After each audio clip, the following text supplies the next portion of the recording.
અખ્તરડાયાનું.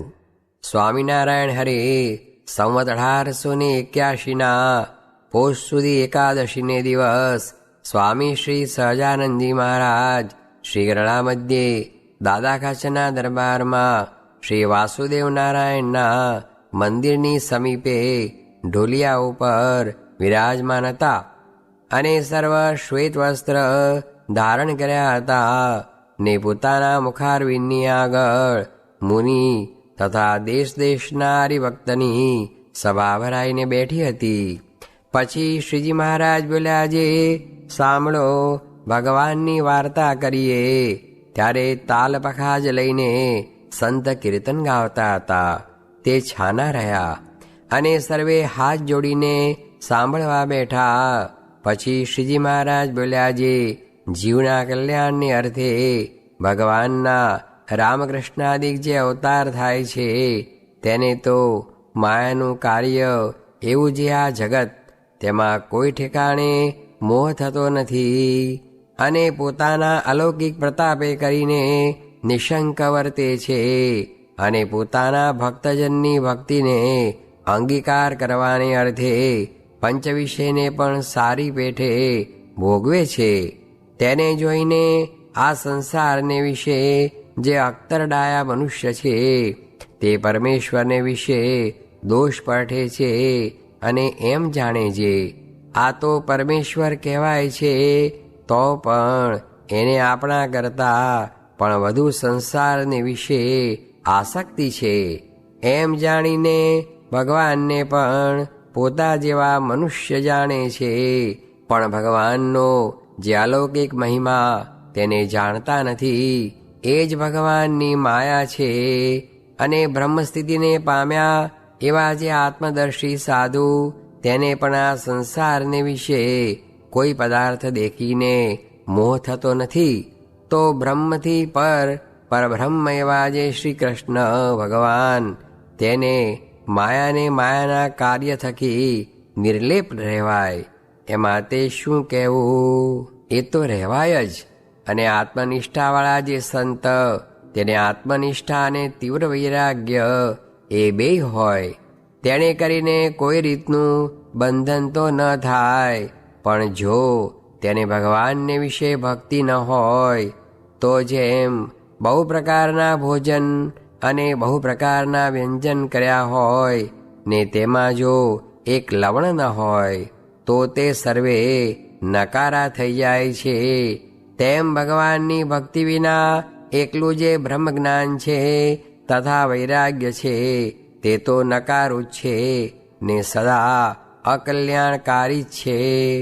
એમ જાણીને સુખદેવજી બ્રહ્મ સ્વરૂપ થયા હતા, તો પણ શ્રીમદ ભાગવતને ભણતા હવા અને શ્રી કૃષ્ણ ભગવાનને વિશે દ્રઢ ભક્તિને કરતા હવા માટે આત્મનિષ્ઠાવાળાને જો ભગવાનને વિશે ભક્તિ ન હોય તો એને મોટું દૂષણ છે.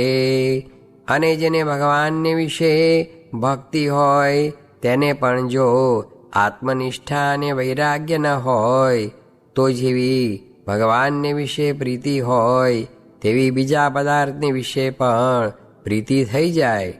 માટે એ ભક્તિ માર્ગવાળાને પણ મોટું દૂષણ છે.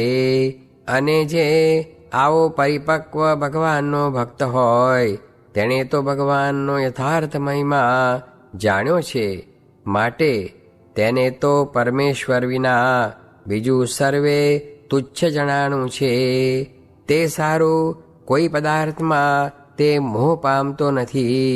માટે આત્મનિષ્ઠા, વૈરાગ્ય ને ભગવાનને વિશે ભક્તિ એ ત્રણેય ભેળા હોય ત્યારે કોઈ જાતની ખોટ ન કહેવાય.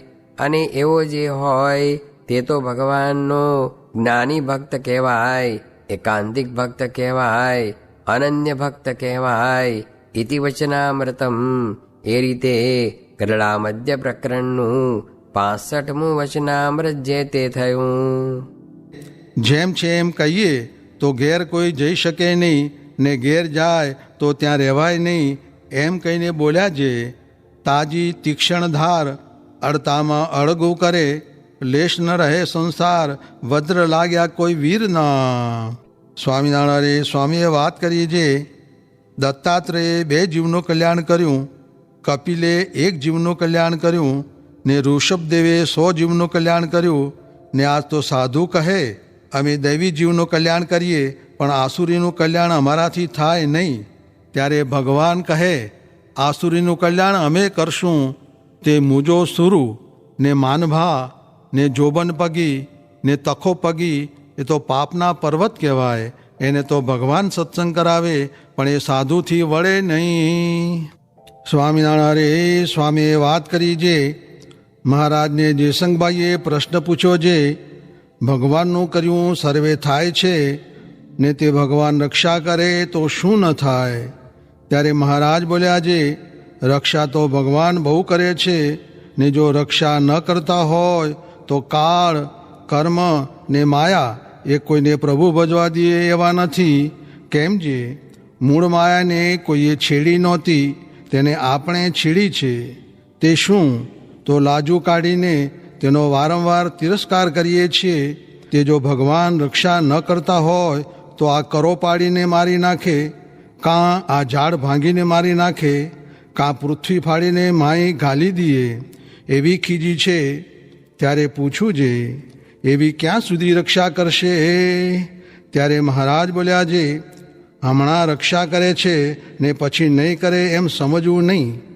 એમ કહીને બોલ્યા છે, પૂર્વ દેશમાંથી પુરુષ આવતો હતો, તેને આગળ લાખું તાડ આડા આવ્યા. તેને જોઈને એક તાડને હડસેલો માર્યો, તે લાખું તાડને પાડીને ચાલ્યો ગયો. તેમ અમે પૃથ્વી ઉપર આવીને કાળ, કર્મ ને માયા તેને હડસેલો માર્યો છે. તે ઊભા થઈને દુઃખ દેવા સમર્થ નહીં થાય એમ તમારે જાણવું. સ્વામિનારાયણ સ્વામીએ વાત કરી છે, ખરેખરું જ્ઞાન થાય તો તે માયાના પેચમાં આવે નહીં. જેમ જળ કૂકડીને જળ લોપે નહીં, તેમ એવા પુરુષ માયામાં આવે તો એ માયા લોપી શકે નહીં. તથા જેમ જળ કાતરણી માછલું છે તે ઝાડમાં આવે નહીં, કેમ જે 2 કોરે અસ્ત્ર જેવી ધાર હોય તે ઝાડને કાપીને નિસરી જાય, તેમ એવા સમર્થ પુરુષ હોય તે અનંત જીવને માયા પર કરી મૂકે એવા છે. ને તમારે તો આ પૃથ્વીનું વેજું છે. તે શું? તો પ્રત્યક્ષ મહારાજ ને પ્રત્યક્ષ સંત પ્રગટ બિરાજે છે. એવું તમારું મોટું ભાગ્ય છે. તે ઉપર શેરડીના ગાંદડાનું દ્રષ્ટાંત દીધું. જેમ શેરડીનો સાંઠો હોય, તેનું થળિયું તે કઠણ હોય ને પીછું હોય તે મોડું હોય ને વચલી ગાંદડી હોય તે મીઠી હોય, તેમ તમારે પ્રભુ ભજવામાં આ સાનુકૂળ છે. કેમ જે મોટા સંતનો જોગ છે ને મોરે તો મારતા ને ખાવા મળતું નહીં, ને આજ સર્વે અંગે સાનુકૂળ છે. તે પ્રભુ ભજી લેવા પણ આળસુ થવું નહીં. સ્વામિનારાયણ હરે સ્વામીએ વાત કરી છે, આપણા પ્રભુ તો હમણાં અહીં પૃથ્વી ઉપર છે. આ વાતમાં ઘણો જ મર્મ છે. તે સમજતા હોય તે સમજે. ને આવી વાતો ને આવા સાધુ કોઈ દિવસ પૃથ્વી ઉપર આવ્યા નથી અને હવે આવશે પણ નહીં. સ્વામિનારાયણ હરે સ્વામીએ વાત કરી છે, આગળ ધોળકા અમદાવાદ આવે છે, તેમાં કશું એ જોવું નહીં. ને જે જોવાનું છે, પૂજવાનું છે, સેવા કરવાનું છે તે તમારા ભેગું છે. માટે તેના સામું જોઈ રહો. પણ આ વાત સમજાય તેવી નથી. ને બધાય એમ કહે છે જે ગોપાળ સ્વામી, નિત્યાનંદ સ્વામી દેહ મૂકી ગયા, હવે કેની પાસે જઈએ? પણ રઘુવીરજી મહારાજ બહુ જ મોટા હતા. તે દેહ મૂક્યા પછી જણાણા ને આપણને બહુ જ લાભ થયો છે. તેનો મહિમા બ્રહ્માના કલ્પ સુધી કહીએ તો પણ પાર આવે નહીં. ને ન સમજાય તો ખોટ પણ બહુ છે. તેનો પણ બ્રહ્માના કલ્પ સુધી કહેતા પાર આવે નહીં. આ પ્રમાણે પ્રગટ સ્વરૂપ ઓળખવાની ઘણી જ વાતો કરી. સ્વામિનારાયણ હરે સ્વામીએ વાત કરી છે, શિવજીના ગળામાં રહીને સાપે ગરુડની સામે ફૂંફાડા મારવા માંડ્યા. ત્યારે ગરુડે કહ્યું છે, એ તારું બળ નથી પણ શિવજીનું બળ છે, તેથી મારું જોર ચાલતું નથી. તેમ આપણે દુઃખ આવે ત્યારે ભગવાન તથા સાધુને બાજી પડવું, એટલે કાળ, કર્મ ને માયા કોઈનું બળ ચાલે નહીં. સ્વામિનારાયણ હરે સ્વામીએ વાત કરી જે સ્વરૂપનિષ્ઠા, જ્ઞાનનિષ્ઠા, આત્મનિષ્ઠા ને ધર્મનિષ્ઠા, એ ચાર નિષ્ઠામાં સ્વરૂપનિષ્ઠા એક હોય તો બાકી ત્રણેય તેના પેટામાં આવી જાય. સ્વામિનારાયણ હરે સ્વામીએ વાત કરી જે કોઈ વાતની અંતરમાં ચિંતા થાય તો ભગવાનને માથે નાખી દેવું, એનામાં અનંત કળાઓ છે, તે ઉપર બળી તથા વૃંદાને છળ્યાની વાત કરી. સ્વામિનારાયણ હરે સ્વામીએ વાત કરી જે એકવાર કહે છે અવતારીનો ભેદ કેમ સમજવો? ત્યારે એક જણે કહ્યું છે ભવાયો ને વેશ. ત્યારે પોતે કહ્યું કે અવતારીનો ભેદ એમ નહીં, રાજા અને રાજાનો ઉમરાવ, તીર ને તીરનો નાખનારો ને તારા ને ચંદ્રમા એમ ભેદ જાણવો.